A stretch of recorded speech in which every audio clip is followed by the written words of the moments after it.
Ang front desk sa private medical clinic na ito sa Bronx, New York sa Amerika, virtual. Sa kabila niyan, kampante sa pagpapacheck up doon ang Pinoy na taga New York na si Cesar Loverita.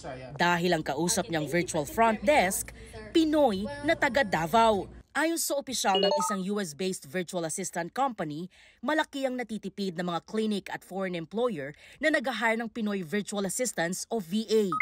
Advantage din daw ang magandang accent ng mga Pinoy. Dapat marunong ka makipag-usap sa client, at least yung marunong ka magsalita or nakakaintindi ka ng English.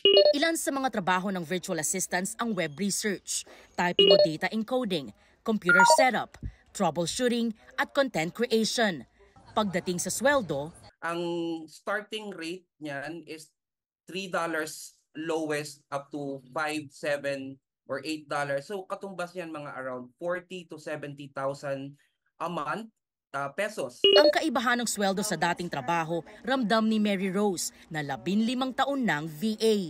Yung salary ko ngayon versus nung nag-work ako sa call center, it's multiplied by 10, sometimes 15 times more. Yung per month, I'm earning between 200 to 300,000 pesos.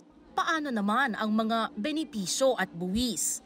Sariling palo ng VA ang paglalakad ng mga yan, tulad ni Rica na 3 taon ng VA. Pero para kina Rica at Mary Rose, mas matimbang ang bentahe ng pagiging VA na hawak mo ang oras mo.